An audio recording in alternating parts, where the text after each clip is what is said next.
Assalamualaikum warahmatullahi wabarakatuh. Selamat pagi dan salam sejahtera untuk kita semua. Saya Norma dan hari ini saya merasa terhormat menjadi MC dalam talk show yang sangat relevan dan penting bagi dunia pendidikan kita, yaitu kesehatan mental siswa dan krisis yang perlu diakui dan ditangani. Kesehatan mental siswa seringkali menjadi hal yang dianggap tabu atau bahkan diabaikan. Namun realitanya, tekanan akademik, lingkungan sosial, dan perubahan zaman memberi dampak signifikan pada kondisi psikologis mereka. Untuk itu, mari kita dengarkan dan dalami isu ini bersama para narasumber yang luar biasa. Saya serahkan acara ini kepada moderator kita, Saudari Ainun. Silahkan, Ainun. Terima kasih Kak Norma, selamat pagi. Hadirin sekalian, saya Ainun Kalsum, moderator yang akan memandu diskusi hari ini. Tema kita, kesehatan mental siswa krisis yang perlu diakui dan ditangani. Bukan hanya sebuah topik akademik, melainkan sebuah panggilan empat. Bersama kita telah hadir narasumber yang kompeten, Kak Ara, seorang pemerhati pendidikan dan praktisi psikologi. Kita juga akan mendengarkan tanggapan langsung dari audiens, yaitu siswa SMA kelas 11, Kak Sakira, yang akan mewakili suara pelajar. Marilah kita mulai dengan pemaparan dari narasumber utama kita kepada Kak Ara, kami persilakan. Assalamualaikum warahmatullahi wabarakatuh.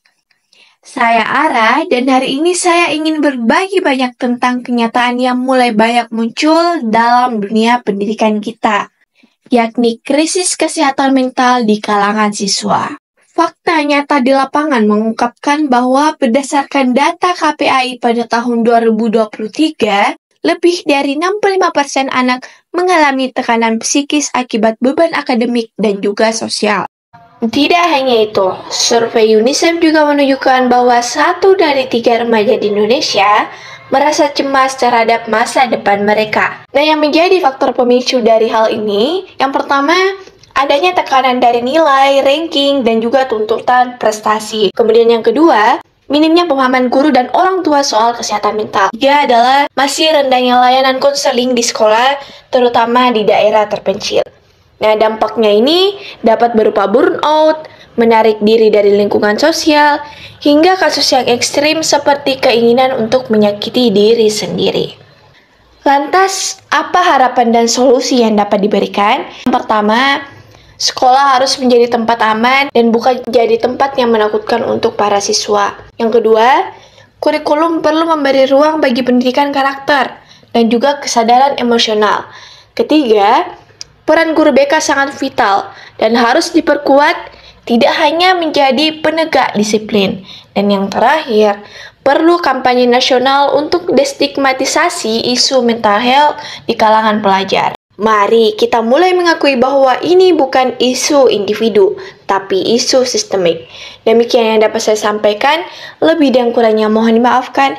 Wabillahi taufiq wal hidayah. Wassalamualaikum warahmatullahi wabarakatuh. Terima kasih banyak Kak Ara, penjelasan yang membuka mata kita semua. Saya ingin mengajak audiens untuk berbicara langsung. Kak Sakira, kamu sebagai siswa, bagaimana pandanganmu tentang kondisi ini? Apakah kamu merasakan juga? Terima kasih Kak Ainun. Ya, saya pribadi merasa bahwa kadang sekolah terlalu fokus pada nilai tanpa melihat kondisi kita sebagai manusia. Misalnya, saya pernah mengalami stres berat menjelang ujian karena harus ikut les, tugas menumpuk, dan tidak ada waktu istirahat. Tapi saya takut bilang ke guru karena takut dianggap malas. Teman-teman saya juga banyak yang bilang, ya udah disimpan aja. Saya berharap ke depan guru bisa lebih terbuka dan sekolah bisa menyediakan ruang aman buat siswa cerita, bukan hanya dihukum kalau telat atau nggak masuk. Terima kasih banyak Sakira, apa yang kamu sampaikan mewakili banyak suara siswa lain.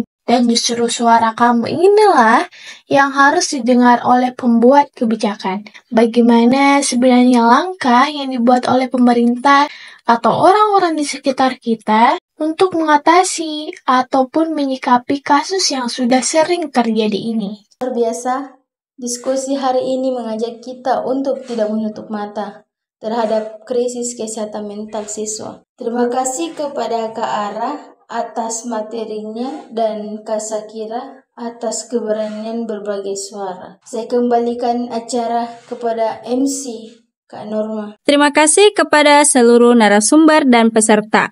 Mari kita terus mendorong lingkungan belajar yang tidak hanya cerdas secara intelektual, tetapi juga sehat secara emosional. Saya Norma, pamit undur diri. Wassalamualaikum warahmatullahi wabarakatuh. Dan sampai jumpa di talk show berikutnya.